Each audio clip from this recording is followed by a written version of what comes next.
We managed to get to a new island when we were in the Bahamas this past winter. We did, finally, make it to Cat Island. So what were 3 things that stood out to us? Listen on, and you'll find out. Hi, I'm Nika Waters, and welcome to the Boat Galley Podcast. I'm talking about 3 things we enjoyed about the New Bight area of Cat Island, and maybe it'll entice you to want to make a visit. Today's episode of the Boat Galley Podcast is sponsored by Marmara Imports. Their hand-loomed, fair trade, organic cotton Turkish towels are highly absorbent, dry quickly, fold flat, and are soft and luxurious. They are perfect for life aboard. Use coupon code PODCAST10, that's podcast10, for 10% off any order of $40 or more. MarmaraImports.com. More than a towel. Cat Island is one of the bigger islands in the Bahamas. It's about 45 miles long. It's skinny. It stretches northwest to southeast. It's challenging because, of course, when you're on the western side of the island, that's where you want to anchor. If you have times of endless west winds, there's not a lot of great protection at Cat. So you have to time your visit there to go along with the weather. Normally, in normal easterly sector winds, that's not a problem. Of course, it makes it challenging to get to Cat if you're in the Exumas. But you want to be aware of looking for good anchorages at Cat if you're going to have any westerly sector winds. So that's something to think about if you are trying to go to this pretty cool island that not a lot of people get to. We did make it there. We rode a quick frontal passage 40 miles across Exuma Sound from Pipe Creek. We hid from one next small front. This last winter in the Bahamas was really challenging with lots and lots of westerly sector winds, lots of fronts that made it down, even as far as the Exumas and further south. We enjoyed 3 solid days of easterly sector winds, and we discovered a couple things about New Bight, which is one of the main sections of Cat Island that I'm going to talk about today. We did ride the last of those easterlies back across Exuma Sound to tuck back into Pipe Creek because there were more westerly winds forecast. Didn't want to beat into westerly winds to get back, but we know we've got good protection at Pipe.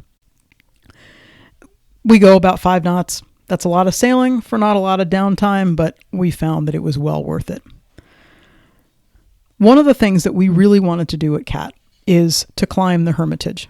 Or not to climb the Hermitage, but to climb to the Hermitage. The Hermitage is a monastery for one person built by Father Jerome, who was sort of the father of Catholicism in the islands, as far as I can tell, in the Bahamas. And he built it for himself after he retired. And it's on top of Mount Como, which is more commonly known as Mount Alvernia, which is the highest point in the Bahamas at 206 feet. Yeah, it's a real Everest, I gotta tell you. 206 feet above sea level. The views from the top are pretty spectacular. We definitely wanted to get there. We'd heard a lot of things about it, and we wanted to go. So that was one thing that we wanted to see at New Bight. And we wanted to check out a couple other things too.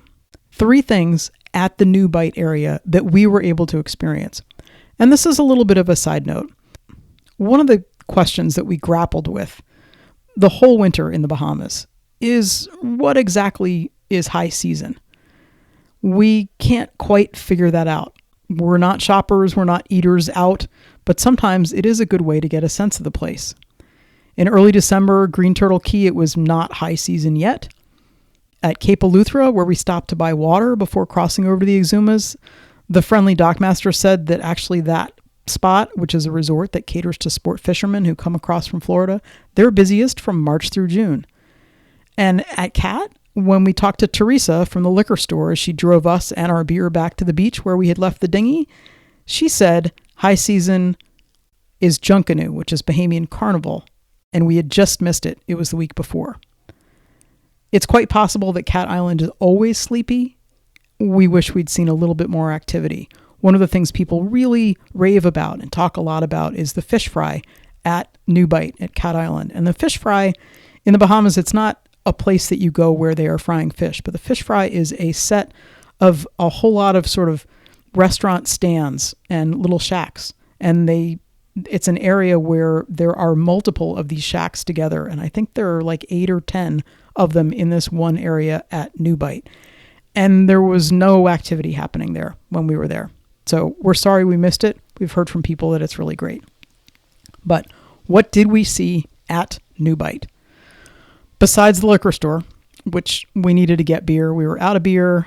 We found the cheapest beer in the Bahamas for us. There may be places that are cheaper where it was $52 a case for Kalik, $58 a case for Heineken. So if you are thinking about where you need to go, but be aware that those are what beer prices are, and those were really good prices.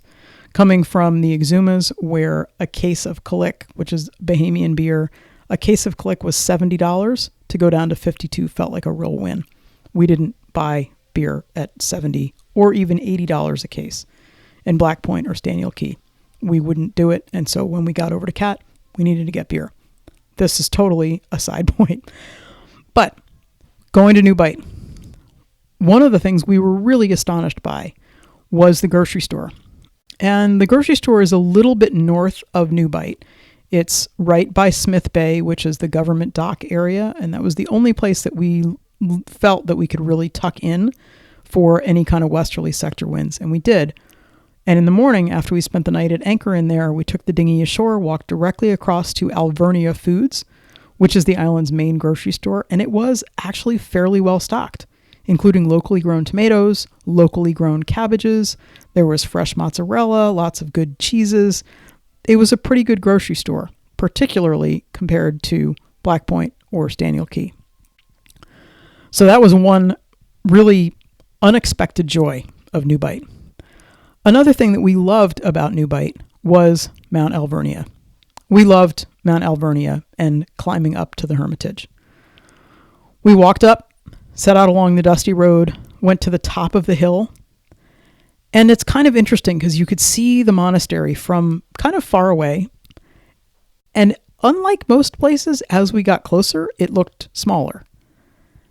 So that was kind of strange and different, but it's clearly an area that has been kept up. The maintenance looks good. There's some fresh paint, lots of places. And despite the fact, though, that this is possibly the largest tourist attraction of the Bahamas, certainly the biggest attraction tourists on Cat Island, we saw nobody else on our walk. Not along the road, not at the top, not on the way back. But the views from the top are incredible.